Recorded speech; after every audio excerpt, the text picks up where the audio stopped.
So welcome to the ImmuneHealthXL webinars. These webinars will focus on the moonshots of ImmuneHealthXL. These are scientific, strategic, focused moonshots with ambitious goals. And during these webinars, our scientists will explain to you what the focus of each moonshot is, what their goals are, and how we want to achieve those goals. They will also give examples of previous projects which might have fit into these moonshots, as well as giving examples of potentially interesting projects for the future, which might contribute to achieving the moonshots goals. Today I'll give a general introduction into the ImmuneHealthXL initiative. My name is Thales Stielicht. I'm a program manager at ImmuneHealthXL. So ImmuneHealthXL really focuses on immune-mediated inflammatory diseases. And this is a great host of diseases which all have multiple shared characteristics. So for instance, these are all chronic and often disabling diseases caused by chronic inflammation that drive tissue damage across organs. And these are often marked by flares of activation as well as inactivation or remission. And these cycles of flares and remission really shape image progression for these patients. These patients often face an increased risk of comorbidities, of developing an additional immune-mediated inflammatory diseases or a different type of disease. And if you look deeper into the genetics or the causing factors, we see that there's a lot of genetic predisposition, as well as more and more evidence for environmental factors that drive IMiD development. Within these patient populations of specific diseases, we often also see a lot of patient heterogeneity, and this really shapes how IMiDs present themselves within a patient population and how patients respond to therapy.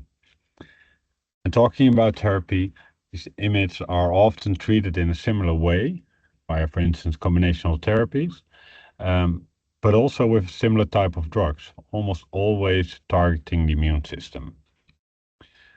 So these are really the shared characteristics of these diseases. But also if you look at the consequences or the burden for the patients, they also resemble a lot throughout these diseases. So immune-mediated inflammatory diseases really show that the patients do not have a disease control or live in constant fear of disease reactivation. If once a patient is diagnosed with the disease, it will go to several attempts with his clinician to find the right medication, as well as the right dosage of that medication. And if the disease is active in a flare, daily medication intake is often required, and this of course also includes adverse side effects. As mentioned already, the chronic inflammation really damages the tissue, and it's always an increasing and lasting organ and tissue damage, which is non-repairable. And this causes patients to be more and more limited in their societal participation, as well as also being less and less fit to participate in the work environment, with more and more sick days or even becoming unfit to do jobs. We should also see a lot of a higher prevalence of depression and anxiety, and also an increased reliance on informal caregiving, as well as the social services and benefits that are needed. So these diseases really form a huge burden on the patients, but it also forms a huge burden on our care system, as well as society at large. And the financial costs are also tremendous in that sense.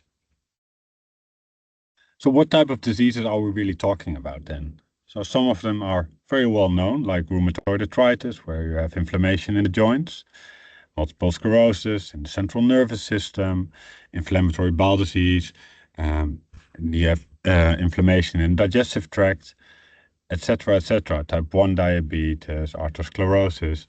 I won't mention them all, but as said, this is a really great host of diseases, over 80 in total. And these represent larger patient populations, but also really the rarer types with only a few hundred patients. But in total, the patient number of these diseases combined is huge. Over 5 to 7% of the population in developed countries, it is estimated. And it's also expected that this number will rise due to the impact of these environmental factors as mentioned earlier. So in the Netherlands, this means that there's 1 million chronically ill patients. And as said, the impact on the patient themselves is huge, but also on society and the care system. So the common denominator of these diseases is, of course, the immune system. And this very simplified scheme represents the immune system as a balance. And it always helps to explain it in that way. So if we are healthy, the immune system is in balance and it ensures good health. It can also become too weak and we become vulnerable for diseases caused by pathogens or development of cancer, which is not cleared by the immune system. On the other side of the scale, you can also have a situation where the immune system is dysregulated and becomes overactive and causes immune-mediated inflammatory diseases, allergies, and autoimmune diseases. And this is really, of course, the focus area of ImmuneHealthXL. And our approach to these diseases is not to look at them on disease basis, on each disease individually, but do this in a disease overarching manner. ImmuneHealthXL drives disease overarching research towards clinical solution for IMiDs. We really want to take the lessons from one specific disease and translate them to another disease because the commonalities are huge and the solutions can also be found in these commonalities as well as differences. So disease overarching research really allows us to identify shared and disease-specific immune mechanisms that drive IMiD development. And by identifying these shared and disease-specific immune mechanisms, we can accelerate these discoveries across disease boundaries. So one discovery which is made, for instance, in rheumatoid arthritis, can be very easily translated to a different type of disease where the commonalities are very big. And this also enables to, for instance, develop integrated biomarker and therapeutic solutions, which are not just fit for one specific disease, but for multiple diseases. And lastly, we also see a great opportunity for the development of innovative models and technologies across diseases. Think of, for instance, 3D disease models, which can help speed up the development of new therapeutics. And you can do this for one type of disease, but of course you can also look at multiple diseases at the same time. And the same goes for AI models, which of course are helped by larger data sets, and the disease overarching approach really aids in that as well. So we see a great opportunity in disease overarching research that really helps us to find new solutions for IMiD patients. And if you look at this schematically, we really see that in the current situation, we still work in an organ-based taxonomy way, which means that depending on where the disease manifests itself, for instance, in the intestines, you have IBD, and you go to a gastrologist and get treated there. And the same goes for the joints, you go to a rheumatologist. And the research fields are also very much siloed, and although there is some interaction, this is not done in a large way as we foresee. And as I mentioned, the heterogeneity in patient population really makes it hard to treat patients in the proper way and diagnose them and monitor them in the proper way, as we are currently doing in this organ-based taxonomy way. So via a disease overarching approach, we really hope that in the future we can work towards a situation where you step away from this organ-based taxonomy and really look at the underlying mechanisms in the immune system and really do the taxonomy on an immunological disease activity basis, where you can define which patient is aided by a certain type of treatment based on their personalized immune profiles. And those immune profiles would really guide clinical decision making and thereby aiding the patient in receiving the right treatment from the start being able to monitor them in the proper way and adjust treatment strategies depending on the immune activity that their profiles show. So this is the vision of ImmuneHealthXL, and these moonshots really aid in this. And this is a motion which has been set, of a culture shift which has been set in motion for quite some time now. So our legacy projects already adapted this disease overarching approach in a public-private manner, where companies, researchers, clinicians came together from different therapeutic fields and looked at the underlying mechanisms of the three most predominant cell types within the immune system, so T cells, B cells, and dendritic cells. And on the basis of the success of those projects, a new project was funded, again a public-private partnership, disease overarching project, which was really a bridge project. On one hand, it served to provide continuity in the research, but also to formulate and form the basis for a future long-term strategic partnership. And this is what we're talking about today, ImmuneHealthXL.